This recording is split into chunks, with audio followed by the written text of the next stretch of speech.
At least 2 people were in critical condition following the incident. The victims were an adult and a 13-year-old female, according to the station. Police do not believe there were any additional suspects. So naturally, school placed on lockdown.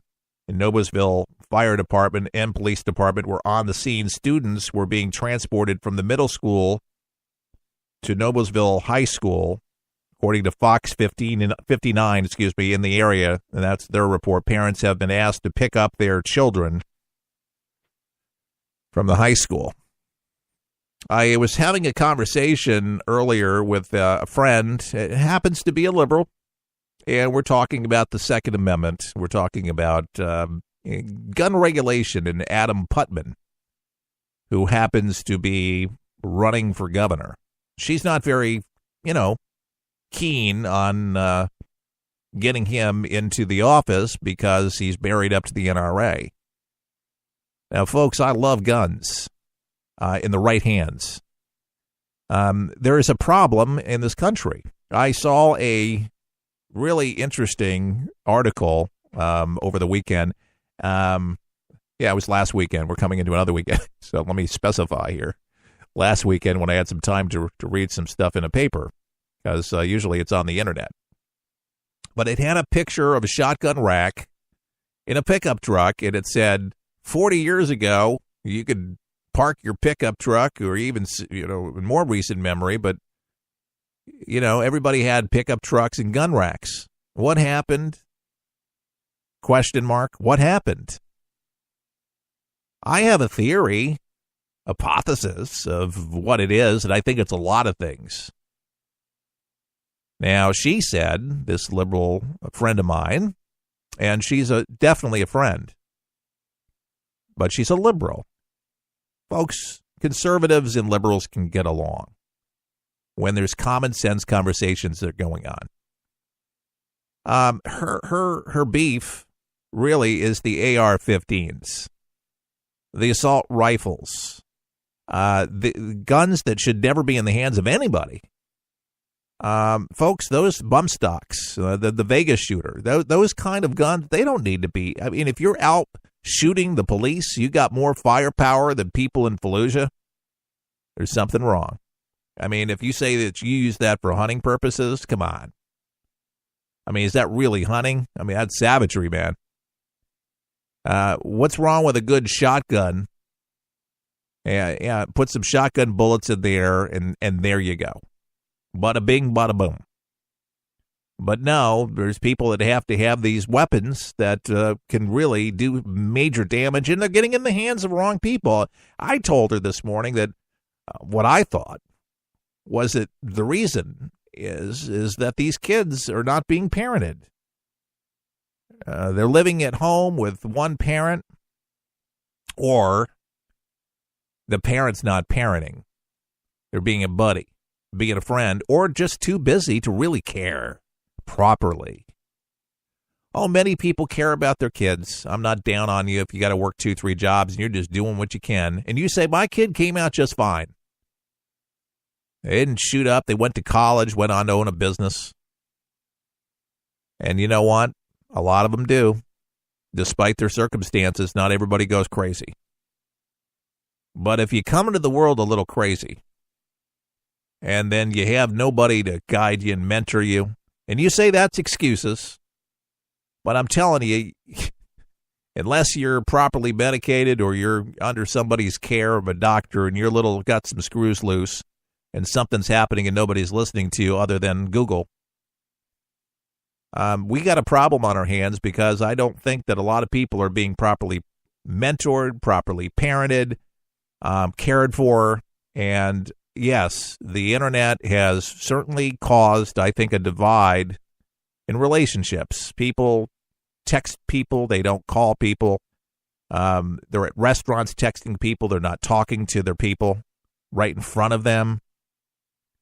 I mean, folks, that's a serious issue. Why are all these things happening? Why are all these bad things happening? People are self-absorbed.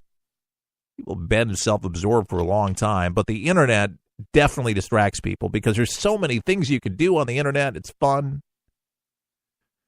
Instead of just being using as a tool for business or building a business, it's become much more of an entertainment thing. And used responsibly. But, I have found that I just need to shut the phone off, put the phone down, mute the phone, stop looking at the phone. I mean, how many times do you grab your phone looking for a text message? How many times do you look for a Facebook message? How many times are you looking for a phone call or somebody left a message or Snapchat or all the distractions? That's got to stress a person to no end. And then, if somebody writes something bad about you, and people are all bent out of shape for the whole day. Folks, these school shootings, they got to stop. I got to tell you, we got to look at this. Every state individually has got to look at it. But I'm telling you, folks, we got to figure this out because our kids don't deserve to be killed at school. This is a place of learning. This is a place where you learn how to solve problems and learn about life and make friends, and these memories solidify for a lifetime. And these memories these kids are having these days they just don't want to go to school. And one mother said, well, we got a quick answer where these kids won't get shot up anymore. Let's just homeschool our children. And a lot of families are starting to do that, homeschooling their children. And they're doing a very good job. And there's so many websites dedicated to getting the curriculum in your hands. If you're looking to do that, first they said it was just for religious people. Well, you don't have to be religious to homeschool your kids. A lot of kids come out well-rounded. They socialize. There's a curriculum. You go out on school trips. You socialize with other kids, with other homeschool kids. You don't have to take your kids where they never come out of the house, where they don't see any human beings. That's what people used to think homeschool was about. But it has changed. I don't homeschool my kid. She's doing just fine, and it's not a route that I took. But I don't minimize when I hear people that have had such luck and done right. Your kid ends up having so much more time to be able to do so many more things around the house other than just spending the entire day or week in school, where you can get your school done, your work done in half the time. Oh, yeah. And learn other things. Help out around the house. If you got a farm, there you go. If you got a sideline business, you can get your kid learning your business real soon, and that's what a lot of the parents do. And it's a good thing. It shows your kids some work ethic, gives them some real-world experience. A lot of these kids these days, they go to college, they come out of college, they don't have a job. And folks, they don't know, they have no idea what they're going to do when they grow up. They don't have a clue. I don't know how it was that I was 12 years old that I knew what I wanted to do, and I'm doing it. Professionally, 33 years, broadcasting and voiceovers. I'm blessed. I wish the same for everybody. They could find that something that just makes them happy and keeps you out of trouble. That's a good thing. Keith Allen, For the People, much more ahead. We'll help you survive this thing called life. We're for the people, for the people, for the people is there. It was a huge pill to swallow. Being told that you'd never breathe on your own, be able to walk on your own, or being able to feed myself on my own completely changes you. You have to realize who the new you is while living with the limitations that you have on a day-to-day basis. I was sitting on the couch contemplating, is my life really worth it? Wounded Warrior Project showed me that I am worth it. My first event was a soldier ride in Seattle, and I got to ride 50 miles on a hand cycle that I borrowed from them at zero cost to me. All I had to do was show up. I'm so thankful that Wounded Warrior Project was there to help me.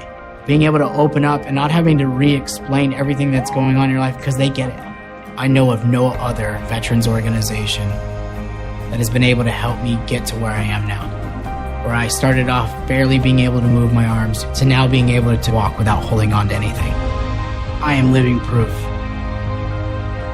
Go to IamLivingProof, WWP.org. Get ready, get set for 123 Ready TV, the brand new app that everyone's talking about for your PC or Android device that allows you access to most every movie or TV show ever made.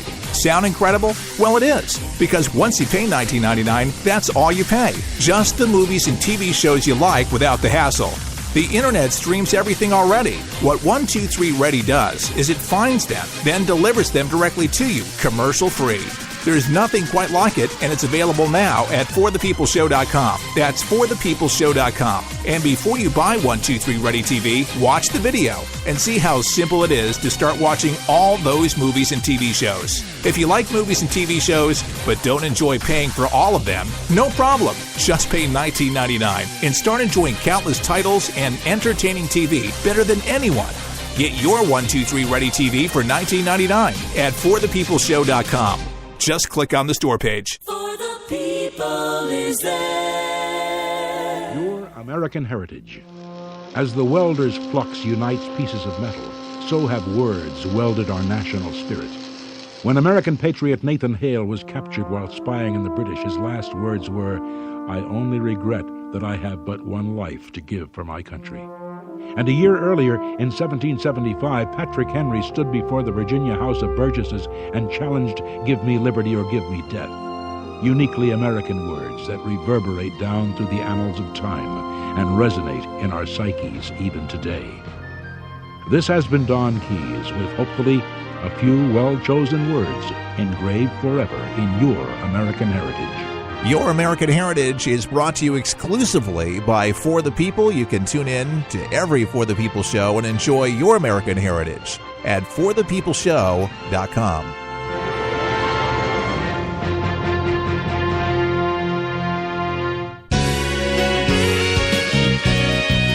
It's For the People weekend back on your radio, on your smartphone device. We appreciate you so much tuning in. You know, For the People is in the midst of writing a very important book. It is titled Talk Radio at the Telford. It's the inside story of Chuck Carter. If you ever wanted to know what happened, why Chuck was on all those stations, second to Rush Limbaugh, and on a sudden how the Clintons shut him down, how the UAW did it too, through the Clintons and the IRS. It was a takeout if I've ever heard one before. Now, I need your help, folks. We have $7,000 still to raise. We've raised, close to $500. And thanks to some very faithful people that have stepped up and given all kinds of donations, $25 and $1. I mean, it's added up.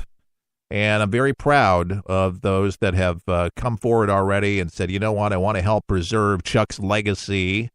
And $463. Maybe I just need to top it off at $500, but I've put $7,500. I've matched that for the documentary of my own money.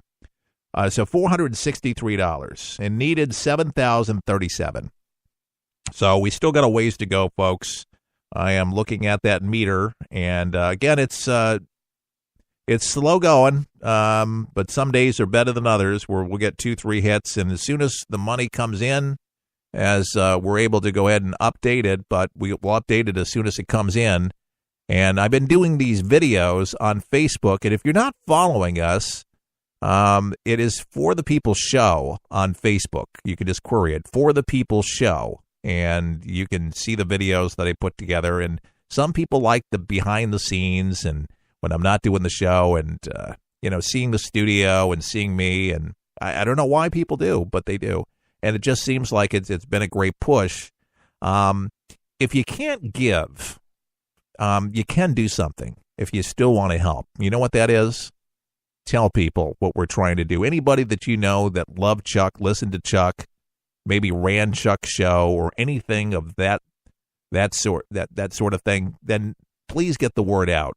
Whether it's phone calls or emails or a letter, anything like that. If financially you can't, I've had a farmer in Illinois tell me, Keith, if I'd give you $1, I'd be taken away from my family because we're eating ramen noodles. And he was serious. And I told him, no, I appreciate you listening, and I know that when you're able to do something, you will. And he says, I already have. I've given you $20. And sure enough, he did. And you know what? If a farmer can do that and struggling to feed his family, I mean, I'm humbled. Really, I'm humbled. Some